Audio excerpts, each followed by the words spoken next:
Yeah, so there's the example there of, making sure that, I guess, from the beginning of, when this idea of a new tool, leveraging, say, cutting edge LLM approaches, being able to somehow encode parts of what a scientist knows about something they're doing in a lab or an engineer knows.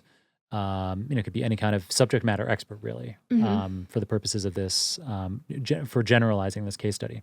Yeah. And so I guess from the very beginning, you want to have the subject matter experts that are going to be augmented or parts of their work are going to be replaced. There's going to be some kind of democratization of their intelligence across the org.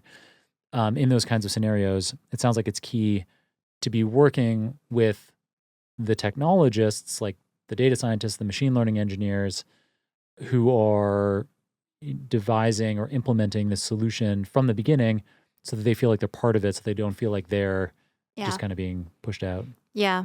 Yeah. And I think the adoption happens before the tool is ready to implement. So can you bring them to the table early? It doesn't have to be the whole team, but can you pinpoint your champion, your early adopters, and have them part of the process? And into why they were doing that, you're right. It's the speed of innovation. If they can figure out what sequences don't work, don't result in breakthroughs, those other scientists don't have to try them. So it's all about speed of innovation, speed to market, speed to patient. And that's the point of helping them understand how this actually helps the cause. I think sometimes companies don't translate that all the way to make them want to be a part of it. Also, they have something to gain. Even their own brilliance could go faster if they leverage it. For sure, if there's some part of their job that can be augmented or automated, then they're freed up for having their own internal brain cycles spent on something more valuable higher up the food chain. Yep.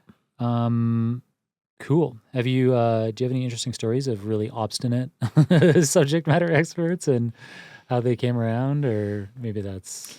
It's a good question. It's something I learned from Simon Sinek about not focusing on the naysayers and only focusing on your early adopters. Ooh. So there's this thing called law of innovation, right? It's called Lodi, but it's this whole concept of focus on your 18% and let them tip the whole versus you focusing your resources on everyone. So you spend more time up front figuring out who are your real early adopters, giving them the tools, celebrating them, and ignoring the rest and letting them create the tipping point.